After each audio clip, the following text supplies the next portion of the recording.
আপনি মন খারাপ করলে আমি বলবো যেহেতু সত্য কথা, যেই দোষ তাদের উপরে এতদিন দেওয়া হয়েছে আন্দাজে, এই দোষে বহু দোষী আছে, তাদের কোনো দোষ নেই।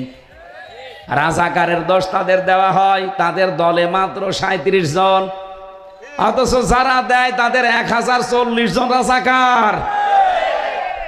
আমরা যদি হই রাজাকার, আপনি তো রাজাকারের বাপ। বলেন তো, ঝাঁঝর যদি এসে সইকে বলে তোর পেছনে ফুটো, ওরে মেরে ফেলা দরকার না?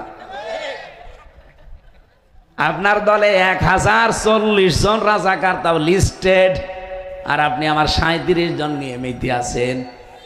সুতরাং আগামী থেকে এই কথা আর কোনোদিন শুনবো না, জবাব দেওয়া লাগবে। কেন বলেন এই মিথ্যা কথা?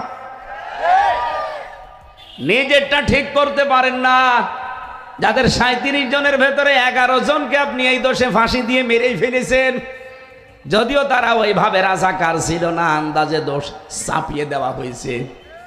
আল্লামা সাঈদী সংসদে দাঁড়িয়ে কোরআন বুকে নিয়ে বলেছিলেন, 71 সালের কোনো কাদা আমার গায়ে লাগে নাই।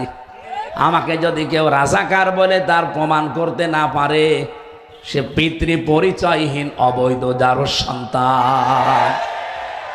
এটাতে কত বড় সত্য কথা প্রমাণিত, তার বাস্তব প্রমাণ, তার 4 জন সাক্ষী, এখনো তারা জীবিত আছে।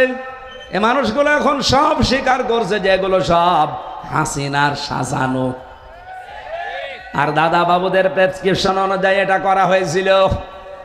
সুতরাং আগামী থেকে দেশে আর আমরা কোনো জবাব দিতে চাই না, আমরা জবাব চাই। এই কথা বলেন না কেন? জবাব আমরা আর দেব না, জবাব এবার নেব। এই মিথ্যা তহমত দেওয়া বন্ধ করা লাগবে। ইসলামী ছাত্র শিবিরের উপরে সবচাইতে বড় অপবাদ যেটা